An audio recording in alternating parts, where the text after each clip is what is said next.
Yeah, no, it's a slightly better backdrop for you. I like it. No, it's all good. I got all my jazz behind me too. So let's jazz it up. I one of the first times I did a Zoom thing from my desk, which is in this nice bay window, was uh, but way too much light from behind, and Yeah. somebody told me I looked like I was in the witness protection program. It was basically just a silhouette back by immense backlighting. So No doubt. So how are things? How's the week going? it's going all right. It's going all Yeah. right. I got my one day of writing in, which I'd like to make it two, but one is one is a start. Yeah, absolutely. As long as I can feel that I'm stumbling towards progress, um, then that's what I'm here for. Everything Fantastic. else is just to allow that to happen, Yeah, really. absolutely. Well, that's great to hear. I'm glad, at least you got the one and, hopefully You have the back that your toys backdrop. Those are toys, right? most of them are toys. Some of them are dead related. Yes, it's mostly a bobblehead kind of vinyl company based out of Washington State. They've gotten pretty massive over the last few years, but I collected all these original toys from them when they really started back in the late 1990s, early 2000s. And they eventually made this little guy, which I'm sure you may have or may know of. They eventually made the little Jerry. Of course. Everybody And eventually makes a Jerry. of course. And actually, the one thing about little Jerry that's interesting is that every single time I do one of these, I've been, using my garage as a live music studio since the pandemic started for all the local bands. Little Jerry is the staple. He has to be in every single live stream. Little Jerry has to be there. So I decided to bring him up. Hey, we're not live streaming, but we're streaming of some sort. So I decided to bring him in. Eventually, anyway. Yeah, exactly. Okay. So anyway, I'm yours. All right. Well, I thank you so much for taking the time today and allowing me to, throw some questions at you. Most of the questions come from my YouTube audience. I did curate most of them. I found some were a little bit on the edge about, maybe I didn't want to ask them, but I kept a couple, and I'll let I you was going to say, decide. wait, let's start with the edges. I'm not joking. Oh, really? You want to start with the edges, eh? Oh, wow. Hey, I've been doing this a long time. If you've got something that you think is really edgy, I want to hear it. Well, it's not so much that it's really edgy. I mean, people always wonder certain specific things, and I kind of like people want to know really a lot about like what was Jerry like when Brent died, and I was trying not to go that route. Oh no! I could talk about that because actually it's I had a great argument with Mickey about that because um, I so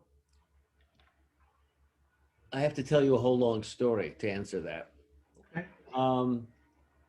The short of it is that I felt that that Brent's death really uh, broke something deep in Jerry, and that uh, for starters, I don't know that he ever played a brilliant complete show again. Um, uh, Not that there was anything wrong with Vince, but simply that he, I think he felt not personally responsible in that sense, but that you have to understand the Grateful Dead was not six guys or everybody in the room or whatever.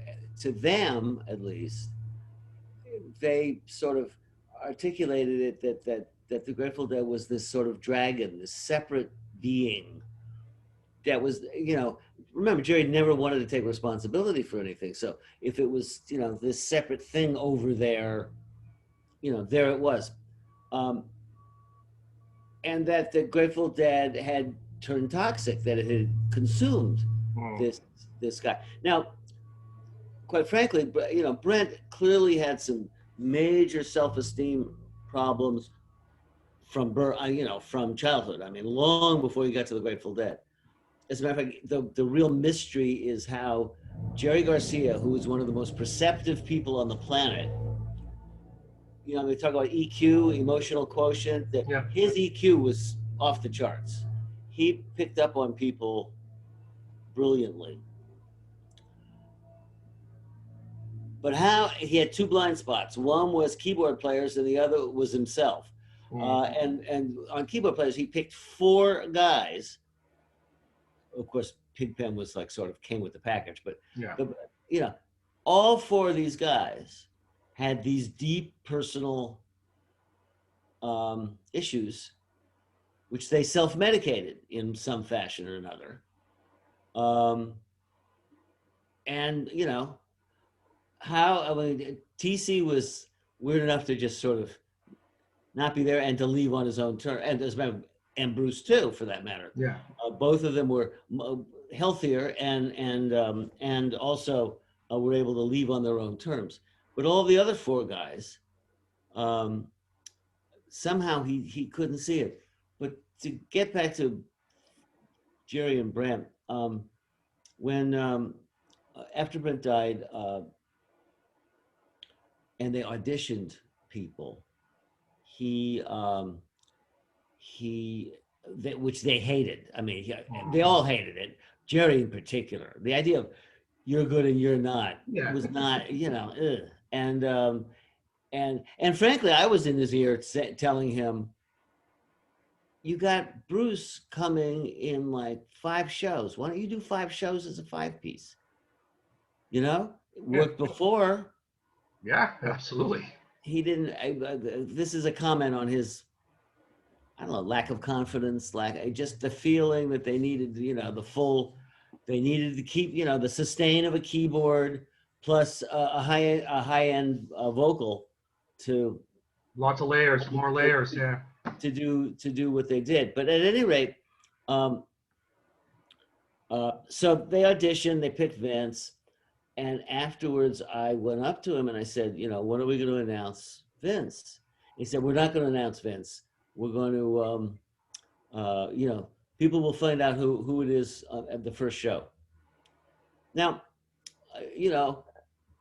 I never went behind Jerry's back in 15 years, except once. Because when he said that, I decided that he was speaking from the heart. But what he was really saying was, I just don't want to deal with this. Leave me alone. And that my job as publicist for the Grateful Dead was to protect his interests. And it was not in his interests to have the Cleveland Plain Dealer scoop both Rolling Stone and the Chronicle, which was their home newspaper, on this news. So I went behind his back. And I called up the Chronicle and I said, okay, I have a hot scoop for you off the record. And Joel Selvin, who was their rock critic for forever, said, that'll do me a lot of good. And I said, no, I'm going to teach you how to be in the newspaper business. He'd been in it for 30 years at that point, I think. 25 anyway. I said, simple. Here's the new keyboard player. Call your buddy Mickey, because of course, Jerry wasn't going to tell Mickey. He was not going to come down on Mickey. Obviously, he hadn't told anybody anything except me. I was the only one to bring up the issue, but he was not going to come down on Mickey as a fellow musician for leaking this. So I just said, call Mickey. And of course, Mickey told Joel. We got it out of the way. It's not like Jerry cared that it was out. It's like, enough. I don't want to think. As long as I don't have to think about it, right? So anyway, if that's as edgy as you get, I guess we're. Yeah. Well, that's not as edgy, but I'm saying, what you just said, that made it sound like it wasn't a Jerry yelling, "Get McNally not on it," as opposed to a "Get McNally on it." Well, it was, as I say, it was mostly, don't bother. Leave me alone. He was very miserable, and it was I could feel it. I mean, I felt it for a long time. All right. Well, I've got to have it completely screwed up your order. I apologize. No. You'd be surprised. You can start where you want. This isn't something that I do, so I'm just having fun, and I'm happy just to talk. And if I get to half the questions, great. If I don't, this is just, it's more about that for me. And I appreciate all of this. So I let my audience kind of ask the questions, and I sat with my wife. And is this appropriate? why not? Whatever. So I'm going to get to that. I've got a couple other ones. I had a question mark, but now I'll just slide them in at the end. So I'm going to take this over to my audience for a second because I gave them the opportunity to ask a lot of questions and they have stuff they want to know. This question comes from B Green, an audience on my Jerry Church or follows my YouTube channel. I've got a bit of a statement here, and there's a couple questions in there. What was the first thing you did, Dennis, after Jerry asked you to cover the dead? Get a beer, kiss the wife, go to Disneyland? How did you celebrate? Because we know it was on your bucket list near the top to do exactly what you ended up doing. Congrats, by the way, on Jerry. B Green listens to it every day on the road. His job consists of driving. It makes his day just that much better. Thanks and good luck going forward. So really back to the question was, what'd you do when they told you you were the guy? You're now that's it. What was it like? I got stinking drunk. I got a phone call from Alan Cheers. Trist. I got a call a little early in my day. I got a call from Alan Trist, who ran Nice Nine, and he and Rock were meeting with BGP people. They were still settling the Grateful Dead's run in '80 at the Warfield, and by now they were having a Bob Dylan run, which Jerry would sit in on, and it was a big deal in the history of Bill Represents. And so I met them there, and they said, Jerry says, why don't you do us? And I, maintained my cool, and I didn't jump up and down because, of course, I'd been dreaming about this for years. But then I went home, and yeah, I got fairly lit. I was. Yeah. Be careful what you dream, what you ask for, because you may get it. And there were moments when I was going, oh, yeah, sure. 70-hour work week. A few moments, not to do with Jerry, to do with other people, but yeah. But I also would like to tell B Green, great merciful thanks that he likes listening to Jerry on Jerry. And the reason I say that is one of the itches in my whole life, and it's the only gripe I've ever voiced. I think I voice out loud, which is I spent a lot of time trying to tell Hachette, who put out the Jerry on Jerry, and it's not my book. I'm just an editor, so it wasn't like I had royalties. Sure. There's a certain status when you're the royalty author. They have to listen to you a little more. I was just a hired hand, and they didn't, and that's the way of it. But I kept telling them that they had to make it clear to deadheads that the audio book consisted of 7 hours of listening to Jerry talk. Mm-hmm. Now, I cannot tell you how many deadheads, serious deadheads, people who collect everything and don't know that there's an audio version with Jerry. I've also had a whole lot of deadheads say, so who does Jerry in the audio version? Because, so many books, Yeah. you got a voice, you got a paid voice doing it. And I'm looking at them going, oh God. And I it just makes me want to tear out what little hair I have left. So I'm very glad that he got the memo and is listening to Jerry. They're wonderful stories, and he's one of the great pleasures of life is listening to him rave. It was the first time I ever downloaded Audible and bought a book online and actually I'm not a big reader. I'm a thinker big time, and I'm a talker obviously, but audiobooks have changed for me in that way, and I love that different experience. So this was actually the first thing I ever did in that regard where I was excited. So this question is just part of the reason why I brought that question at the top a little bit, because of that reason. Well, and now, just to be shameless about it, do you have the audio version of my book? I do not. That book? But it's next on my list. I recommend it. The guy, people like it, and I must say, it's sold more than the book in the last few years. I could see that. And it's funny because it doesn't work. Audiobooks do not work for me. To me, they're too slow. Sure. I can see that. Absorption of information. No. That's what reading's about. I can read fast. You can't listen fast. So but that's my problem. No, I Anyway, agreed. Good, good yeah. problem to have. You know what you like, and you stick with what you know, right? Fair enough. Okay, this next question comes from Brian Meekins. Back in the early 80s, he got to read Desolate Angel and really, really enjoyed it. Hey, What's that?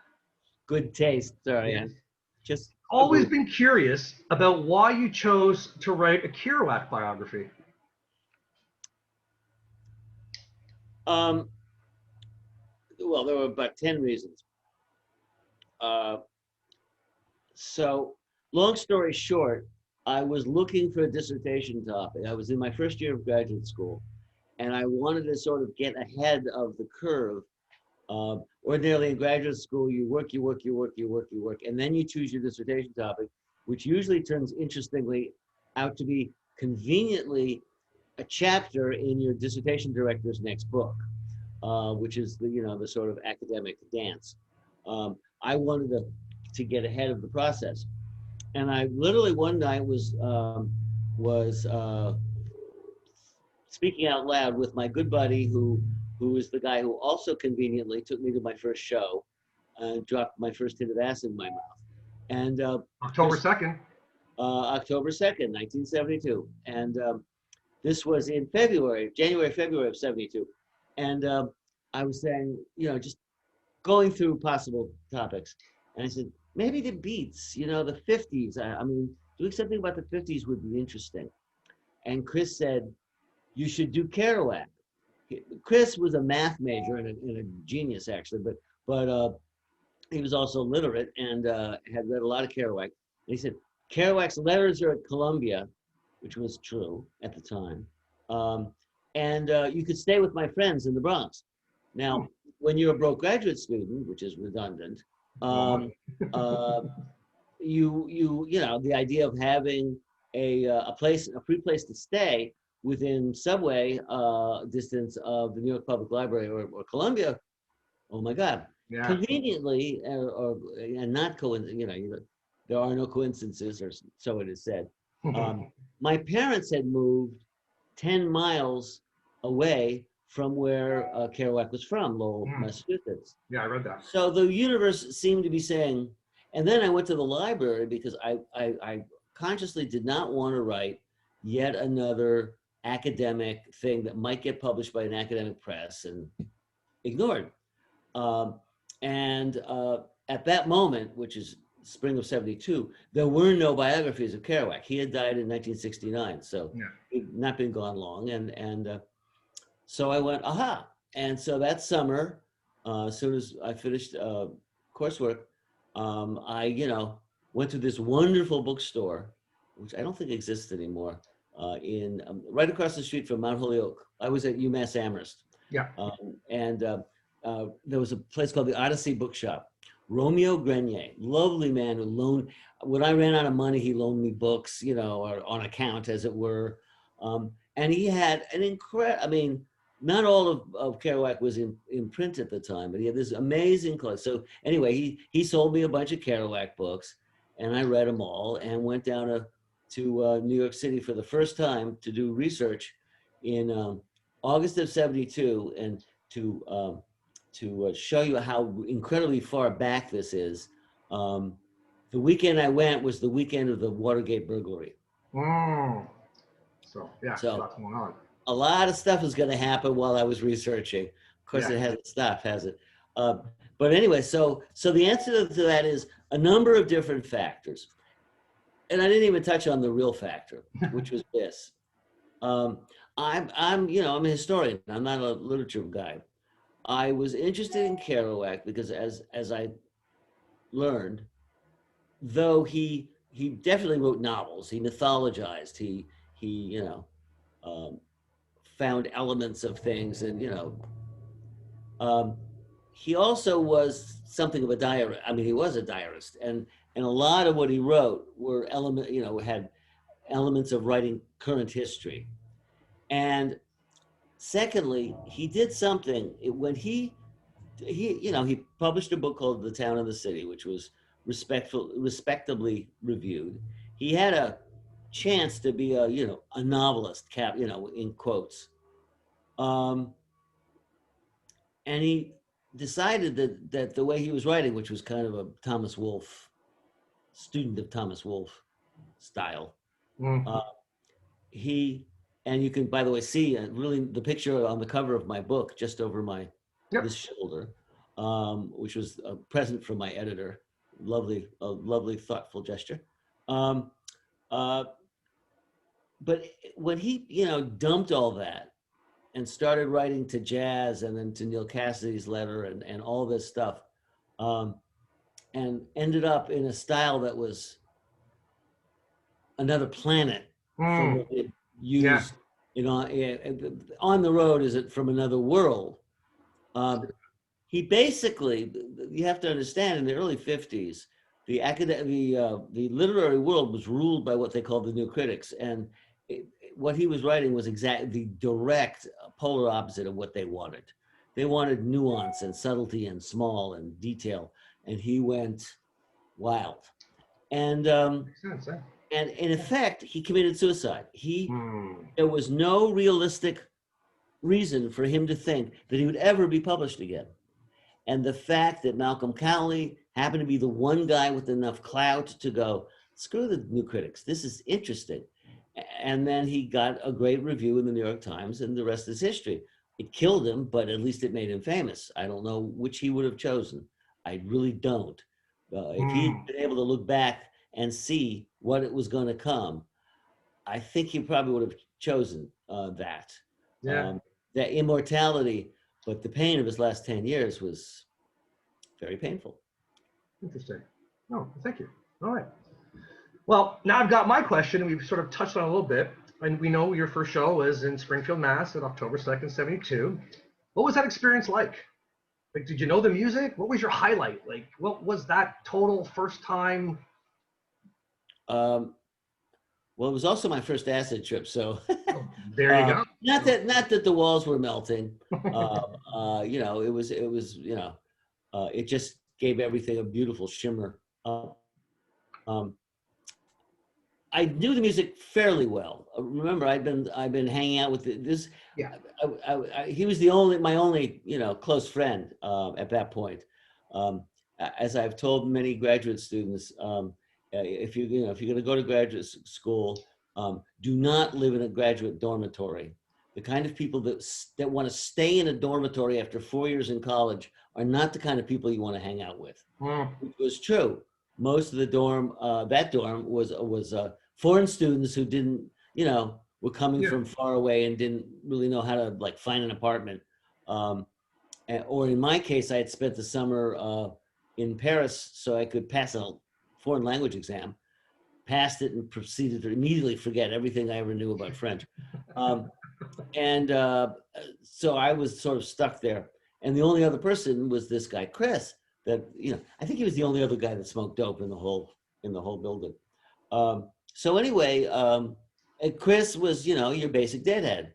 Now this is so far back, of course, we didn't have tapes. Nobody had tapes in 1972. He had the records, and all we did was listen to Grateful Dead, with the Hot Tuna exception. Yeah. And so I knew the music a little. Um, my experience of the acid was it really made me want to go sit down. So rather than me standing for the whole night, I went. It'll shock people who think of the Grateful Dead from the '80s, but the house was maybe half full.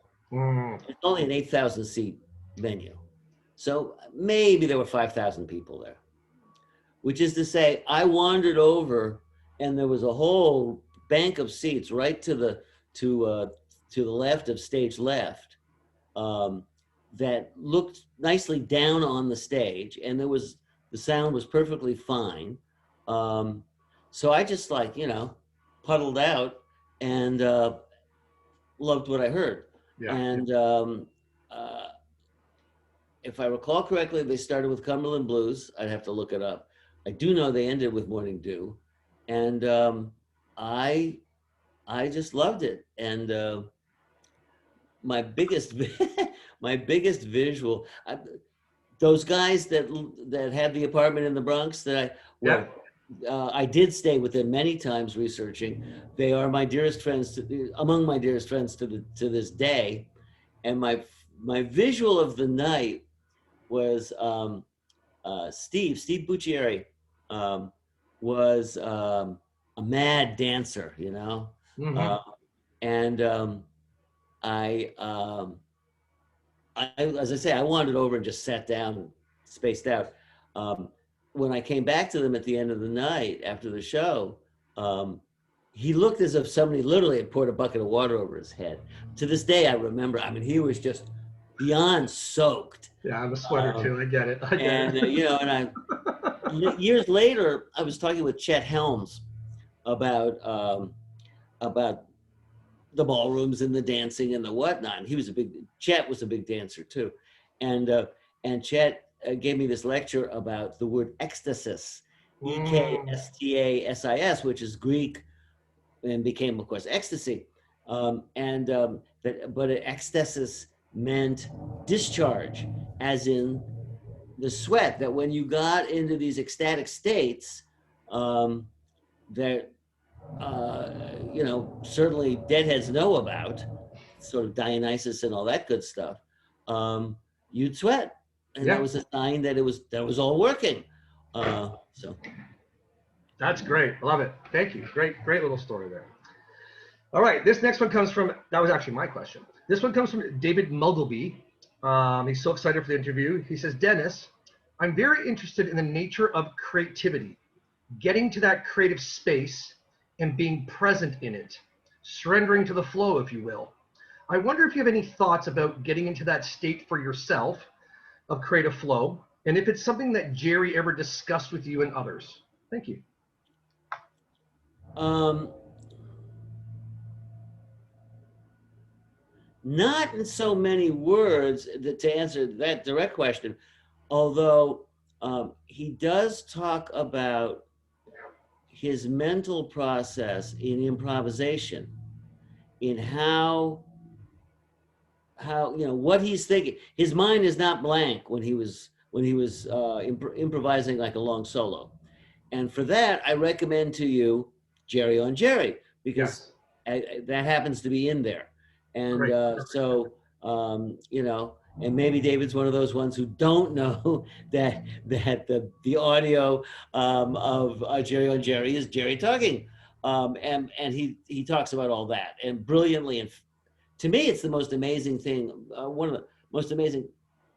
I had a lot of conversations with him, and that stuff was just, it was blowing my mind as he said it. I was like, I could feel that it was, that it seemed to me terribly important what he was saying. Mm, And I've not had other people say, I have never heard, start again. I have never heard a musician be able to articulate something as essentially nonverbal as what's going on in their mind when they're improvising something. agreed. Um, it's just, Agreed. that's really out Completely there. agree. Completely agree. And and I don't know that anybody's as articulate about that as Jerry that I've ever seen. So for what that's worth, um, and I just remember Hence where Jerry Church kind of came from. that I can get it. So all I can say is that yeah, he'll get his answer, such as can be provided there. Um, as far as myself, um, I'm I'm not trying to badmouth myself or be modest, particularly. I'm Yeah, just accurately, I'm not an artist. I'm a decent writer, even a good writer, but I'm not an artist. I'm a historian. And for instance, um, the only thing I can do to ensure, I was talking earlier about, working on the book, my new book, um, is um, I have to start writing the first thing. I mm, can't, I can't get, I mean, once my brain is switched into making a living, answering the calls, doing whatever, answering emails, um, I, I'm incapable of writing. mm. Uh, there's two kinds of, I mean, there's first draft and there's everything else. Uh, Gotcha. Um, editing, I can do literally, I can do after, 6 interruptions. You just go back to it. Uh, Sure. I compare editing to polishing furniture, which I enjoy, which is to say, or like cleaning glass, which is to say, um, you sort of buff it. You make things shiny, and Tweak you it up. peel Just off the yeah. smudges, and you make it pretty. Um, the and I enjoy it. Writing first draft is performing open heart surgery on yourself. I don't really like it very much. I mean, it's. I understand that. I'm watching guys. I believe it or not, I understand that.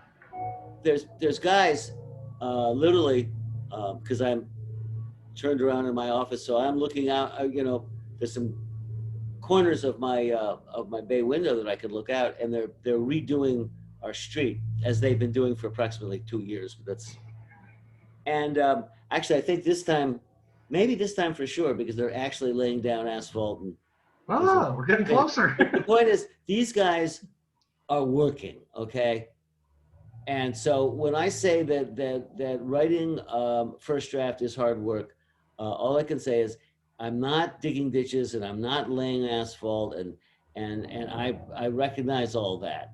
Um, uh, However, within the scheme of things, it's work. To me, Yeah. it's work, Yeah. and it's mostly just a matter of sorting information and getting down to what you need to tell the story and no more, because I've got severe space limitations. I basically uh, researched far too much.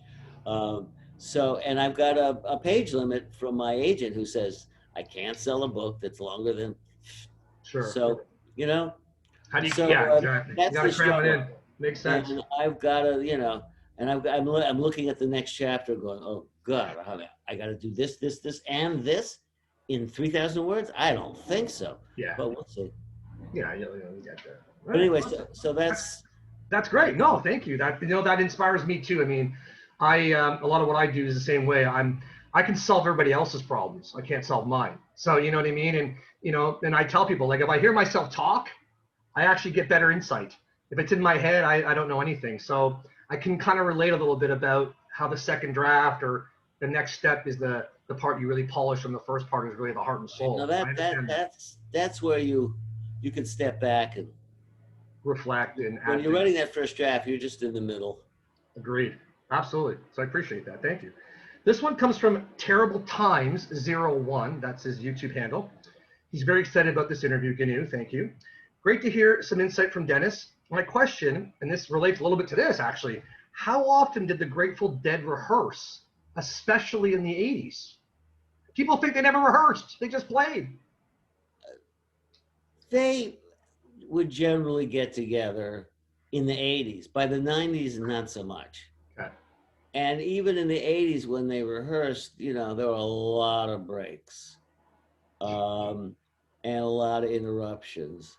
Um, but they would generally get together 2 or 3 days before the truck left to start the tour.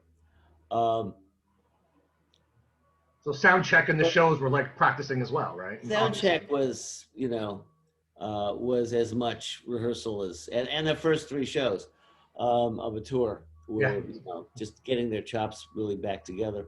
Um, I just remember Dylan came to Front Street to rehearse for the Dylan and the Dead tour in '87, and this is June or maybe late May, but whatever it was during the NBA playoffs, Mm-hmm. and the drummers in particular the Celtics were in the playoffs, and Bill Walton was in the Celtics, and the drummers loved Bill Walton, so there were a lot of breaks, Yeah. which Dylan couldn't even comprehend. I mean, sports, huh? Yeah. Um, and one of my great visuals of all that is in front of the building that held Front Street, which is just a warehouse. Um, there was a small parking lot for the people's cars, and he went out. Dylan went out and sat on the hood of a car just staring into nothing. And you've seen the cover of Shakedown Street, of course. Yep. Well, Front Street was like that, was full of hookers, and you know, it was the seedy underbelly of San Rafael, such as it was. And I will never forget seeing this image of Dylan sitting on the front seat of the car, and across the street, these three hookers were standing talking to each other, going, "That's Dylan. That's Bob Dylan." And you know, I was like, "Yep, that's him, all right." And it was, you know, It's and surreal. it was Absolutely. Yeah. right out of Shakedown Street, and I guess Gilbert Shelton did Mm, that yeah. Yeah. one, if I recall I correctly. believe so. Yeah. And He I does. love the Fabulous Furry Freak Brothers, so you know. Anyway, That's awesome. All right. This one's a little deep question. This one comes from Neil Zenyuk. It's more of a band member question, but he's always been curious about the yin and the yang in the band on structure. Obviously, they were all about improvisation, but they were hung on serious structure at times. First set songs, post Space Jerry ballad, Samson and Delilah on Sundays. He could go on. I think there's an interesting conversation to be had about how one depends on the other and the balance between the two. What are your thoughts or experiences with that, well, if any at all? the structure was sort of organic in that I don't know. I never bothered to ask. I don't know that they ever sat down and had an actual conversation. Mm, But as you know, generally, and of course, always room for, you know, exceptions. Um, they, you know, they alternated Bobby Jerry yeah. because that made sense. You know, that was what I would say organic. I mean, you know, and somehow, I don't care how lit they were or how lit they'd been the night before, they always knew who had started the night before. Huh. They were somehow aware of that. And how they chose who opened on the first day of a tour beats. I don't know Sure. that. You know, they sat around, and you know, Jerry and Bobby were sitting there in Steve's space back in the upstage uh, rear left, um, and they would, you know, Jerry would, they would, I mean, I did overhear them a few times, and it would be like Jerry would say something and Bobby would say something, and they'd look at each other and go, "Nah, I don't feel like that." And eventually they'd come up with one, "Yeah, okay, we'll start with that." And that would be about it. And then for the seconds at the end of intermission, they would pretty much plan out, again, subject to correction. Um, they would plan out up to drums. Yeah. And then during drums, you know, they pretty much figure out how the rest of the show went. Now, for instance, and I invite everybody to follow me on this. And on Dick's Picks 12, Mm-hmm. make a note, I am. which is Providence, June of '74. I might add that I saw them like 3 days later in Springfield. So it's a great show. It's a wonderful, you know, obviously it's the It's a pick. wall. It's a pick. Uh, huh? It's a pick. It's a pick. Dick It was picked a it, so pick it's and a good. very good pick. It starts off with one of the most interesting China Cats ever Mm-hmm. because they jammed on it for several minutes before they actually started singing it, which of course is unusual Yeah. in my experience. And they do Truckin', and then they go into uh, a jam, and it starts. I've listened to it several times lately. It's gotten me fascinated. And then they go into the other one. They don't sing it, but Phil, it basically breaks down very briefly into not a bass solo. It's like 8 bars, but he plays the little, you know, does Yeah. the beginning of the other one, and Jerry and Bobby jump on for like 4 bars, and they stop. and they go into the Spanish Jam. And I'm listening to this, and I've listened to it over and over again. And I, for the life of me, I would like to know, and then you know, it's never going to be answered because they can't, you know, they probably couldn't have told you that night. Yeah. Did they plan that? Did they just did they do this all together just with visual, you know, looking at each other, reading each other's mind? Because when it comes when as I say, they start with the other one, and Billy is playing the triplets and all this good stuff, and then on a dime, Bobby shifts into the Spanish Jam. They like throw it away, and Bobby shifts, but Billy is right there with him because he's playing this march beat that they play with the Spanish. Anyway, like I say, I listening to this now. I've heard most famously, in my own memory at least, the Miami High Life Fronton in 1974. Yep. I just played that recently on my channel, actually. Well, they, you know, so they go off into some jam, and I right now I can't even remember. I haven't listened to this in years, where they hint at 3 different songs. They come back to whatever, I think it's in the middle of Dark Star, but I don't remember. It doesn't matter. And they come back, and then they play those all 3 songs. It was as though Jerry was like issuing invitations. It was hysterical. This is not like, this thing in Providence was not like that. They went into the other one, and I I don't know whether somebody decided they just didn't want to play it, or they had agreed, no, let's fool around a little bit, but then we'll do the Spanish Jam. So you know, it was prankster stuff or whatever, or just like, you know, each other or themselves or us, or you know, fascinating. Love it, awesome. Thank you. This one, I mean, you may know, you may not know, and if you don't want to answer, it's one of those kind of ones. Maybe you do. This would be great. This is from Adirondack Trekking, you know, where you went to university up in the north, you know, up in upstate New York, the Adirondacks. I mean, you were Lawrence U, but yes, still. Of all the accompanying players, and I don't care if you take JGB or Grateful Dead at this point. I mean, I think he's looking more Grateful Dead related. Whom did Jerry, in your opinion, enjoy playing with the most? Please include reasoning. So grateful and appreciative. Oh, that happens to be an easy one, because I am grateful. You're part of the expression. Truly grateful to be able to say I was there, and it wasn't just Jerry. It was the whole. It became the whole band, and that was Branford Marsalis. Really? Oh yeah. Phil knew somebody who knew Branford, and had invited him to come sit in, and so they brought him out for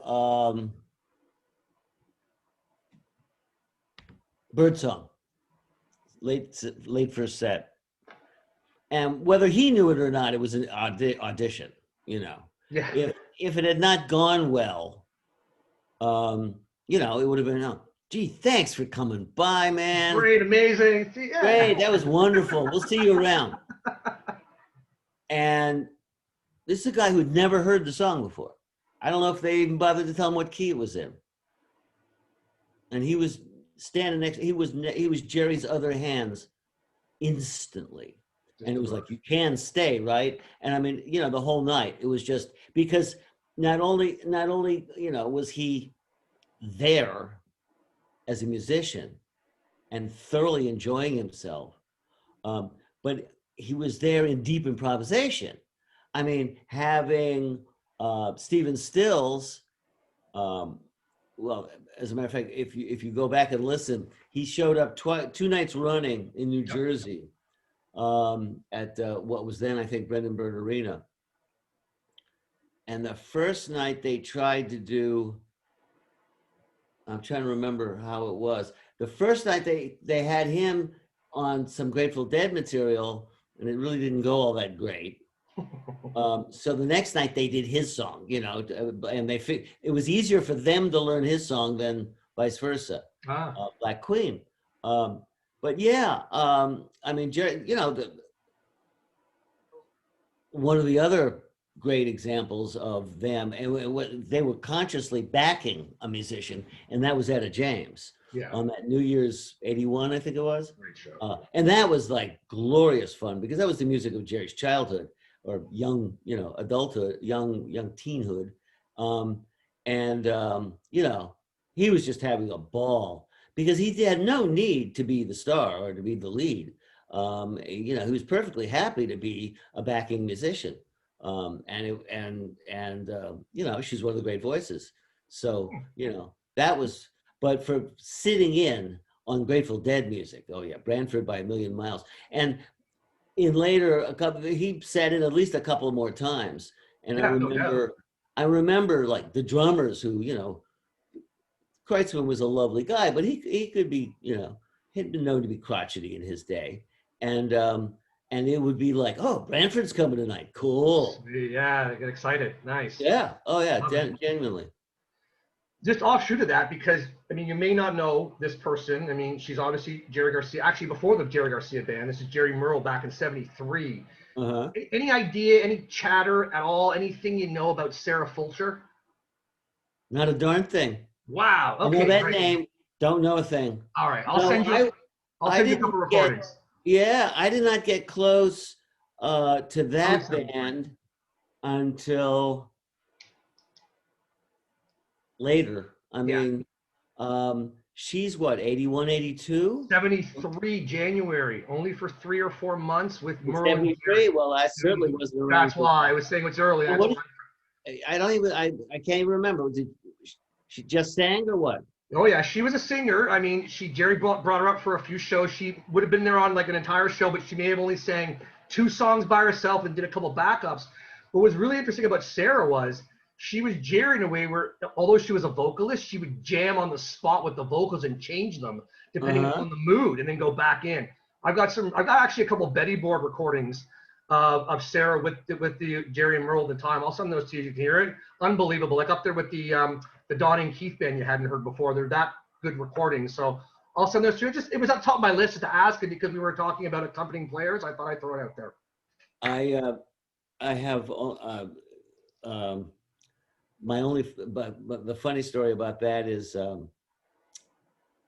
so I got out here to the Bay Area in '76 and was so broke I couldn't go to the Who show, the Who shows at Oakland Coliseum, or the Last Waltz, I might add, which was of course was very expensive. It was a $25 ticket, and with the kind of people that were there, it was certainly worth it. But $25, and Yeah. I was new out here. I was stony broke, and for the first couple of years, I would like go to Winterland and go to the last row and put my feet up. I didn't know anybody, and for 2, 3 years, I mean, a couple of times I went with friends, but they weren't really Deadheads. They were just people who like to go see the Dead occasionally. Yeah. Them. Sorry, and they didn't get it. How could you miss a show? So 79. Long story short, I met a guy. I have referred to him as my little brother ever since, because he's a little bit younger than I am. Danny Hubert, who's an attorney in Manhattan, and Danny, we met on the bus up to the worst Grateful Dead concert I ever went to, which was summer, June, July, I think June, in Sacramento. Oh, severely boring. At any rate, but we met, we connected, and about a month later, I get a phone call from Danny that Jerry's playing at the Keystone in Berkeley, and I was going, right? Yeah. And I went, well, no, I wasn't planning on it. Oh. And he went, what? You're not going to go see Jerry? And, it was like, well, there were, that was like so regular that, I didn't feel the pressing need. More importantly, it, you know, it was like 3 bus rides. You know, a lot of, I mean, it was not, There's a lot involved. it was not so convenient to get there. And for those of you who've never been there, let me tell you, the Keystone Berkeley was a dump. Okay, it was usually ankle deep in beer. It was just, and one of my vivid memories, the mixing board was in a little sort of platform that was pasted on the front of the balcony, such as it was, which was just this, you know, and the balcony was like the people in the front row could see, but that's it. So you couldn't see anything. So people stayed downstairs mostly. Um, and somebody leaned over the edge of the balcony and puked Oh, into that area. And I still to this day will remember Harry Popick, poor Harry, with a bandana, you know, over his face to try and, you know, not smell what he was smelling. yeah. So that was, to me, that was the keystone. Well, of course, now that I had somebody that, you know, to go with, I immediately went, yeah, okay. Yeah, well, absolutely. And okay, and I don't think I missed too many more shows with, certainly not with Danny in that. And then, of course, in the coming years, this is 79, and I started as the biographer in 81, effectively late Yeah. 80, very late 80. So that uh, and after that, you know, I had um, I knew more people, and there was more, and then very quickly thereafter, obviously, you know, I just was butt deep in new people that I had made connections with. So then it was That's awesome. easier. Love it. All right, this question comes from Bobby B. He says, Dennis, who was the most fun in the band when you were super high? Jerry. I mean, you know, I mean, I was tight with all the members of the band at you know, more and less depending at different times. Um, Phil could be really fun in certain circumstances when you know, particularly if you got, you know, sort of intellectual with him. Um, Bobby is completely off. He has a different sense of humor from everybody else in the world, Mm, and could be hysterically funny. Um, Billy was my best man, and you know, we were very close I for saw that, yeah. quite a long time. Um, Mickey, I did a lot of work with Mickey because he had all those books and projects, you know, and he was a compulsive project guy. Um, and generally, you know, we worked really well together. It could be he was very demanding and kind of insecure about some stuff. So he needed a lot of, you know, it's okay, right? It's okay. But you know, fascinating. And what he brought to the Grateful Dead was just starting with, you know, the Indian musicians and the Kyoto monks and stuff like that was, you know, just wonderful. Amazing. So yeah, but Jerry, you know, Jerry was very funny, and you know, he he loved the humor that you could find in almost any situation, That's especially the great. worst situations. Well, that's what you want, right? That's what you want, the man of all, of course. I got a couple more, so let me know if we're getting close to the time limit and you got to go. Just let me know. I Otherwise, know we got time for a couple more. perfect. I just wanted to make sure I want to respect that, of course. Thank you. Yeah. This one comes from Virginia Wolf. Did Jerry use, yeah, it's actually a man from Virginia, and people always say to him online, "Hi, sweets," or "Hi, sugar Yeah, sister." It's yeah. like, no, I'm a guy. I'm a guy. Thank you, Virginia, for being you, of course, Virginia Wolf. Did Jerry used to tell stories of writing with Bob Hunter, Robert Hunter, and spending time with him? He'd like to hear about that if you know anything at all. If there's any kind of stories about Jerry writing with Bob, with Robert or not, or anything like that. Let me tell you the best Jerry and Robert writing story that I know of. I'll tell you two. Um, but the answer is no, not so much. Hmm. Um, Hunter, you know, as you undoubtedly know, in I think March or April of '69, Hunter and his lover, I just on blank on her name for a second, moved in with Jerry and Mountain Girl and Sunshine. um, in their house on in Larkspur, and it's the origins really of what would, you know, this is early '69, and of course in January, February they would record Working Man's, and then 6 months, 8 months later, American Beauty. And so it was this proximity, literally, um, to each other that generated that really high level of creativity. Awesome. Beautiful. And Hunter himself told the story to me of coming downstairs one morning, and as always, because Jerry got up quite early, actually, and finding him, you know, in front of the TV, silent TV, running scales Mm. and fooling with his guitar. And he said, I got some lyrics for you.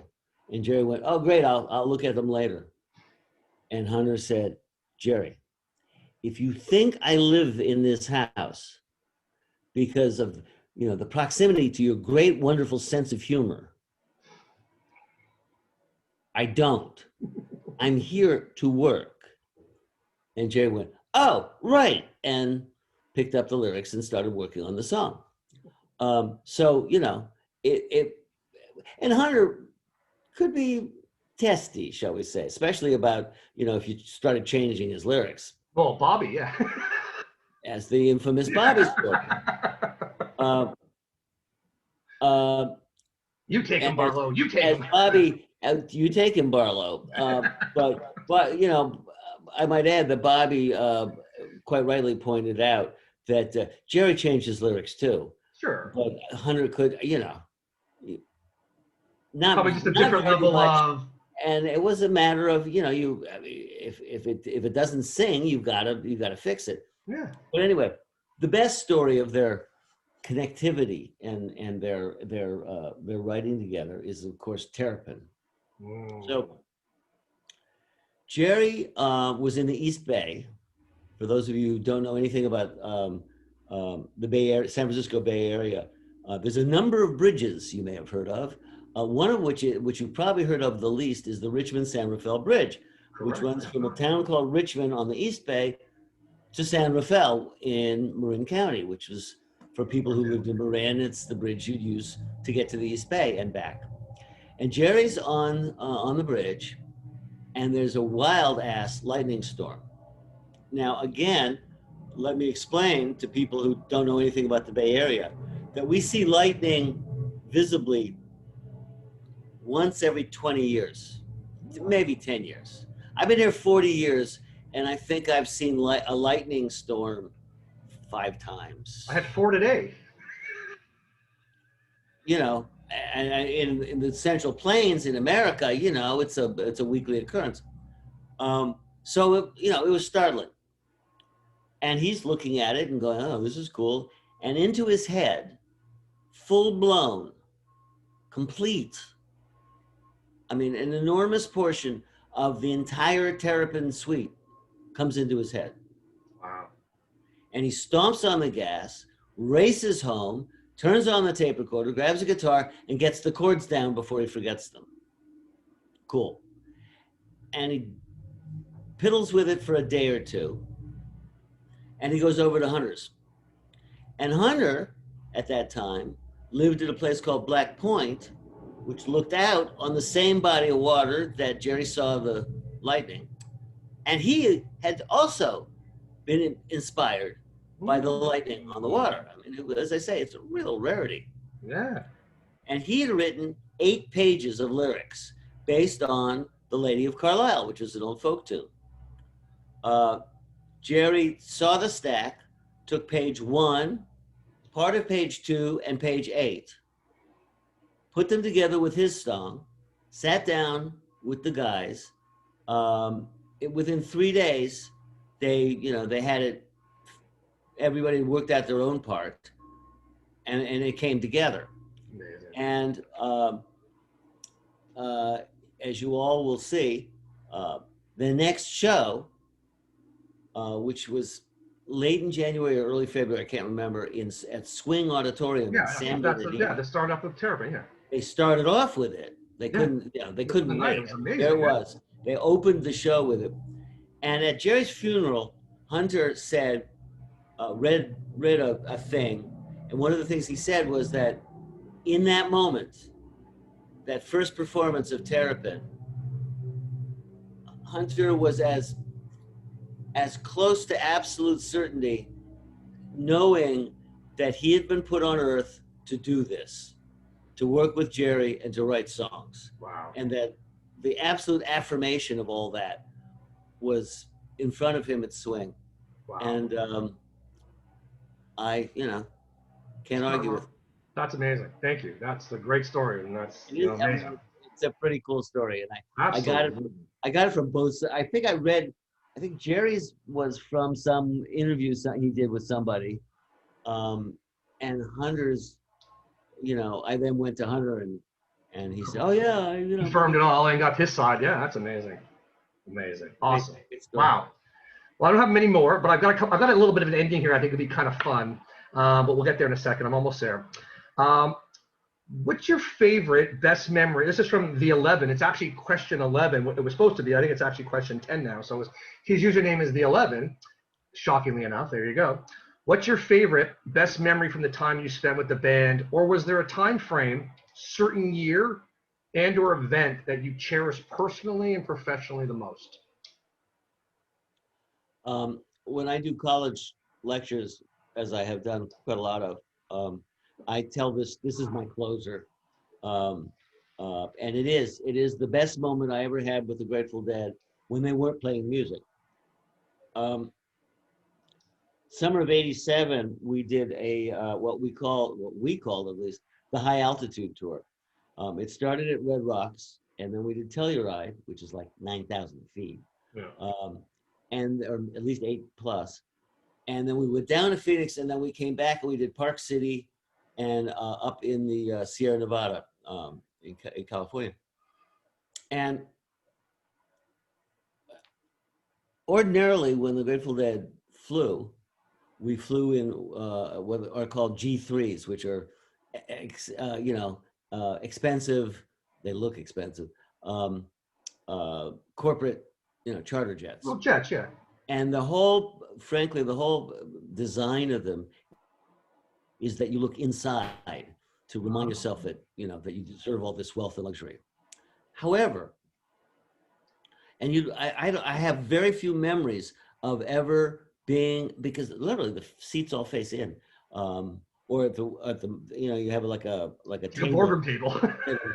It's like a boardroom thing, but it's very corporate. And however, at Telluride, because Telluride was so very high altitude, uh, we got this very odd plane, which looked like, to me, like a DC-3 from the 1930s. It was like a cigar. It had one seat on each side of the aisle, Mhm. and everybody had a window. And I'm going into all this, as you'll see why.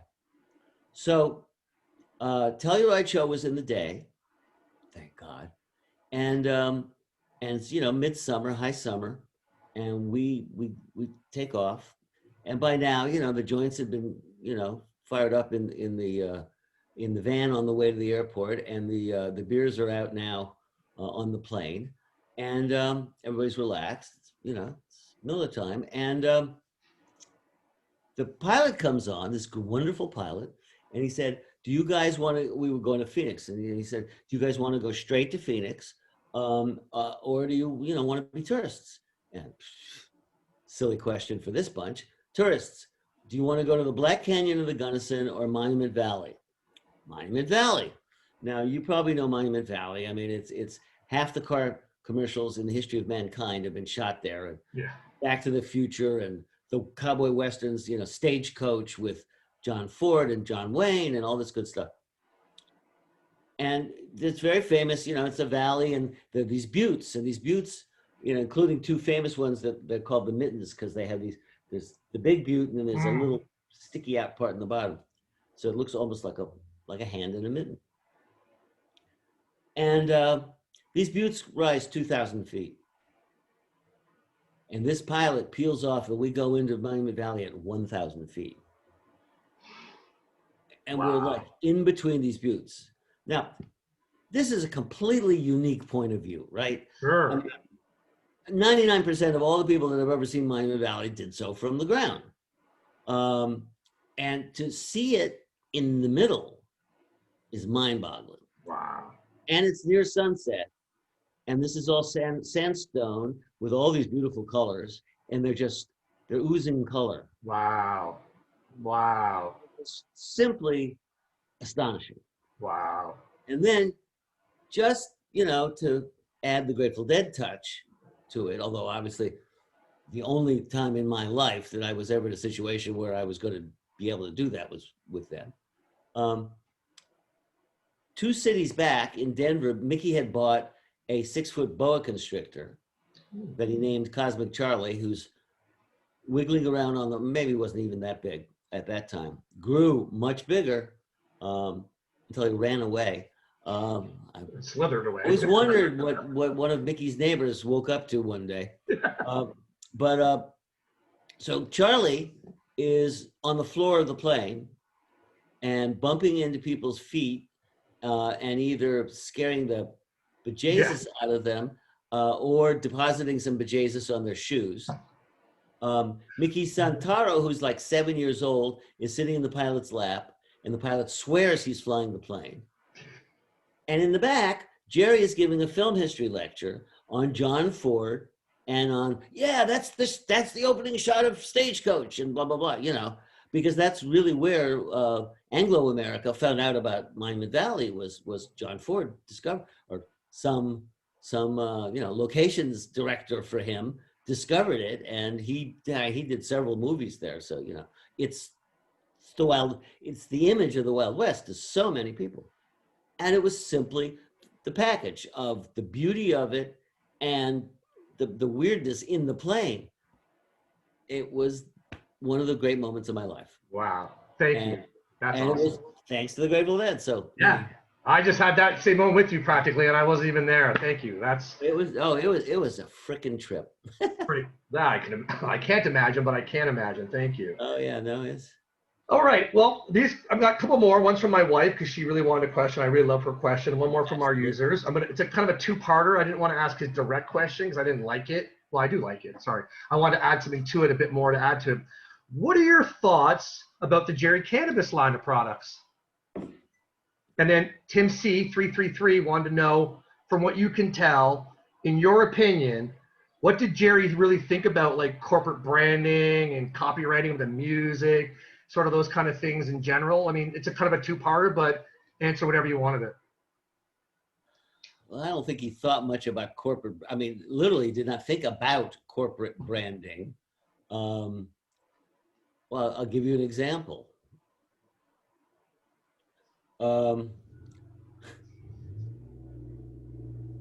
And by the way, I'll tell them in different order. What I think about Jerry's, the Jerry Pot is, boy, is it good shit. I was given a goodie bag that was worth, I'm sure several $100s, and jars of bud and some pre-rolls and some this and that and some gummies, and kicked my butt. So it's incredibly good. I'll tell you that much. I'll tell you about Jerry and corporate branding. You probably know that Ben and Jerry's have wonderful reputations for social awareness and being right on. Don't ask me how or why, but you may not know that they never bothered to get Jerry's permission to do Cherry Garcia. Interesting. Wow. And one day, and we knew about it, and Jerry just said, I don't care. And one day, I got a phone call from, and I was really a little mean. I I got a phone call from like a marketing intern saying, Uh-oh. something about, would you help us with the marketing of this? And I went off on this young woman who obviously knew nothing about this. She made the And I call. was raving at her. I was like, who the blank do you think you are? You've never asked for permission, blah, blah, blah, blah, blah. And she didn't know. And I was infuriated. And I went to Jerry and he went, I don't give a shit, man. And I went to Jerry's so-called manager at that point, which was Steve Parrish. And Steve's reaction was, if Jerry doesn't care, I don't care. And fortunately, I then went to Jerry's lawyer, Hal Kant, the Grateful Dead's lawyer, and said, blah, blah, blah, this is what's going on, and this is insane, and it just infuriates me. And Hal went to Jerry, and again, Jerry said, I don't care. At least they're not naming a motor oil after me. And Hal said, if you don't defend your copyright, they will name a motor oil after you because they can do anything they want. Yeah. And Jerry said, if it bothers you, go ahead. Hal said, thank you. So he writes a letter to Ben and Jerry's lawyers. Now, I don't know what at that moment Ben and Jerry had invested in this brand and the promotion and the, whatnot. But you can imagine that the lawyers had borderline near heart attacks, realizing that, they were as busted as you could possibly be. Yeah. Who screwed that up? I don't know. Yeah. But somebody screwed it up big time. And so they went, so how much you want? And if I recall correctly, it was like a fairly standard 10% licensing fee. And as I have said many times since then, Jerry didn't care, but he deposited those checks, which, and his other comment had been, besides, it's good ice cream. So he'd already tasted it. But as I say, he did deposit the checks, and easy resolution. But that tells you what Jerry, thought. As far as the music stuff, again, he was the one who famously said, once it's recorded, after we're done with it, you can have it, but not for money. That was an explicit, explicit and implicit bargain with Deadheads. You don't sell this stuff. You don't do it for money. You want to share the music, go ahead. So. Yeah. Great. Awesome. Thank you. All right. This is from my wife, Dana Schrager. I gave her the last question. She wants to know, what about today's... Wise man. What's that?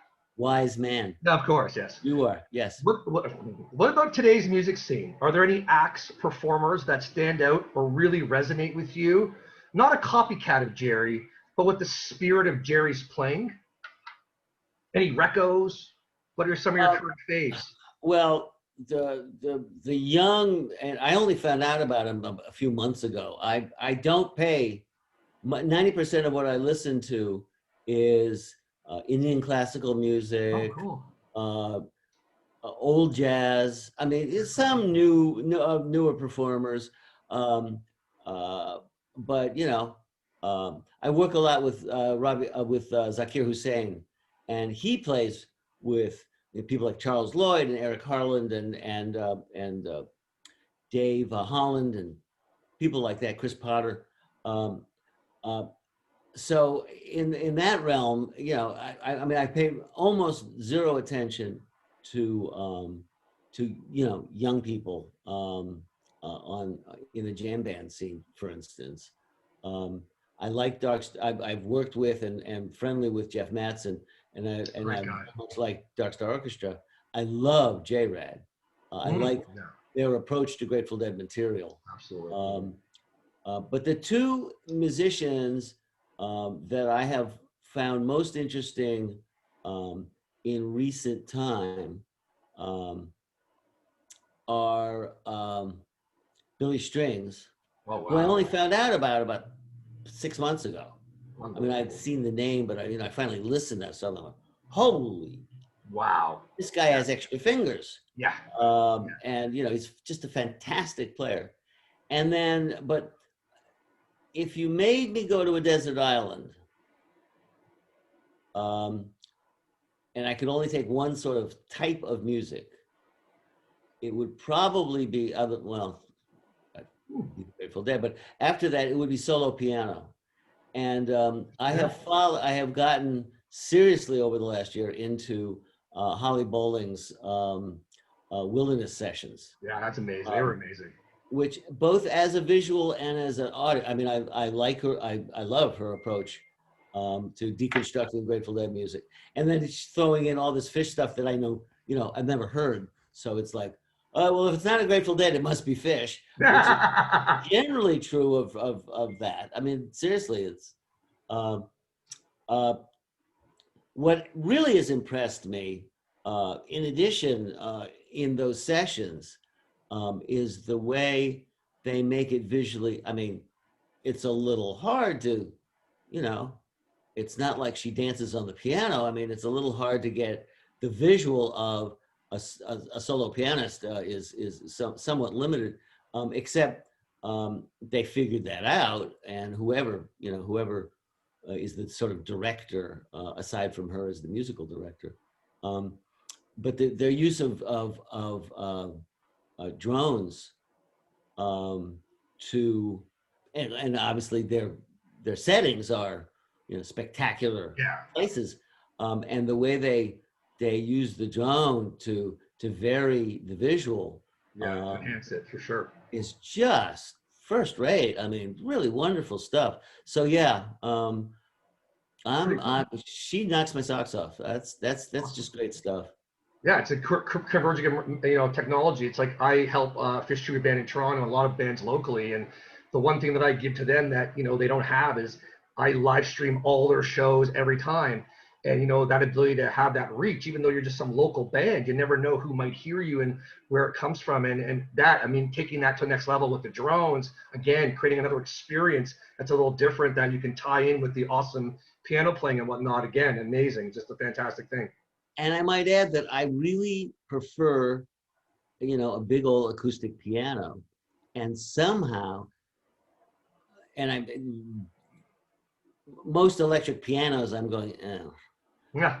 And not hers. Hers sounds like an acoustic grand to me. I mean, I heard the tone quality of whatever she's playing, and frankly, I'm not a tech geek, so I don't know.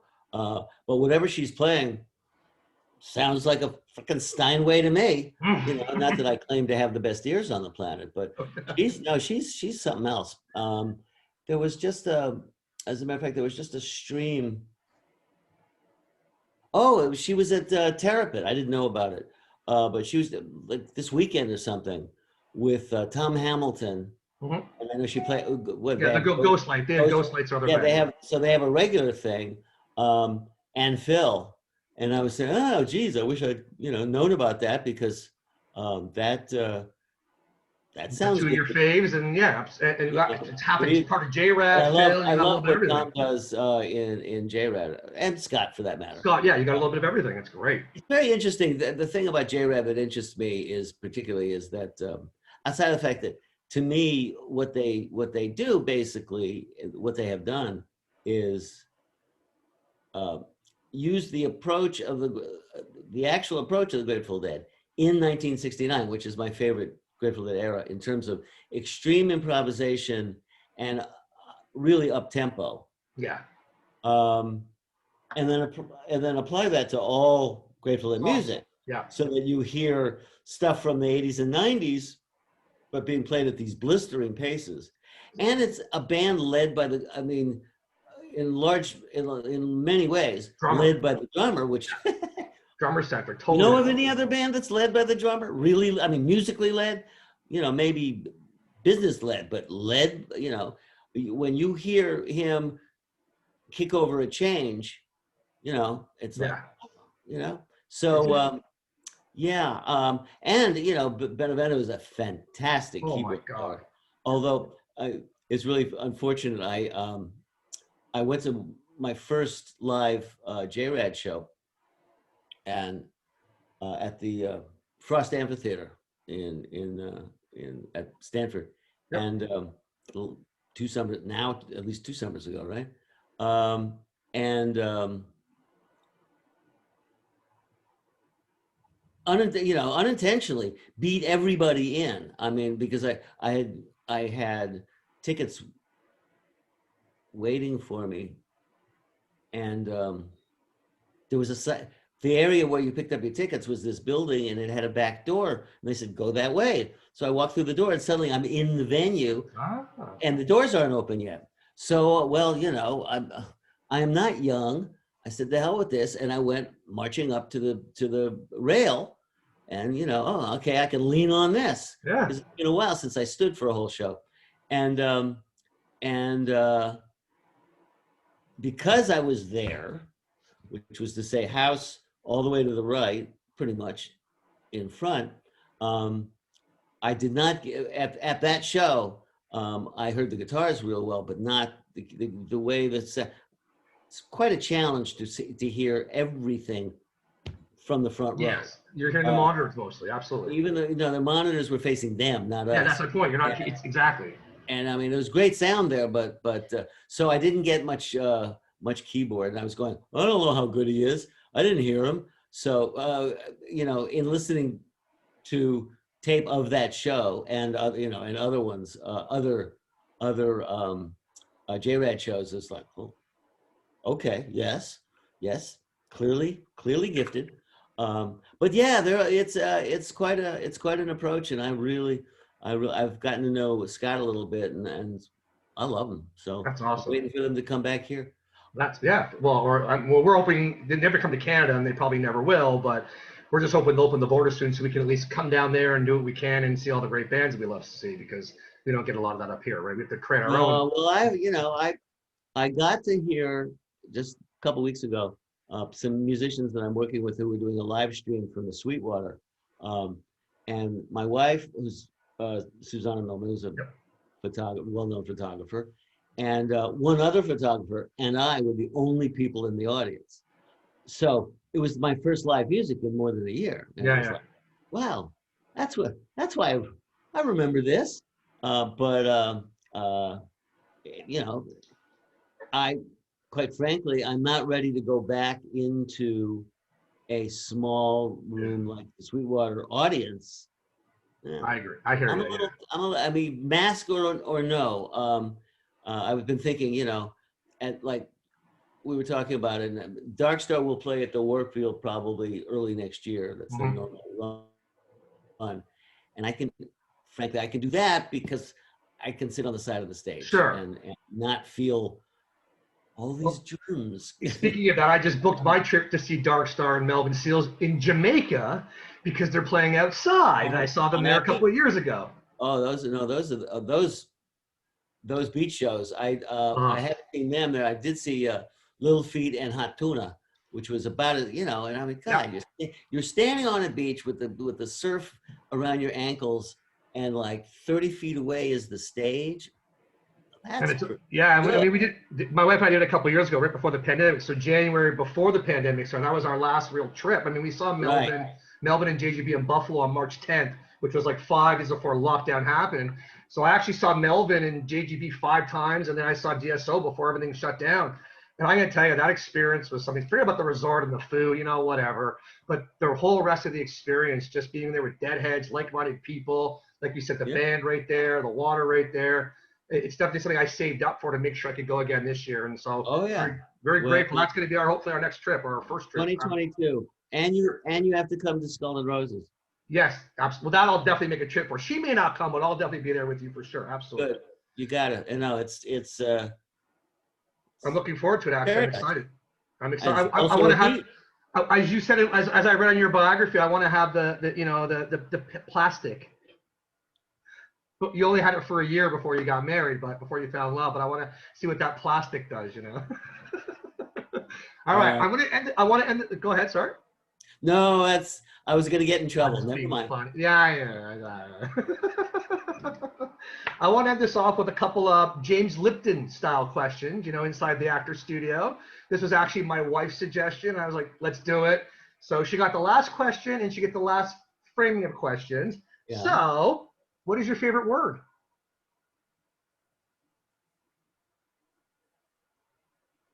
Context. Love it. What is your least favorite word? Trump.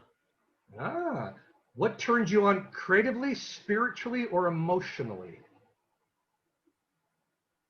Compassion. What turns you off? Trump. What is your favorite curse word? Um, in particular, the way Miles Davis uses it in his autobiography, Miles, motherfucker, All right. because he uses it in all the ways known to mankind that you can use a curse word. Noun, adjective, verb, Adjective. it never Oh, stops. love Oh, it. it's hilarious. Oh, that's amazing. What sound or noise do you love the most?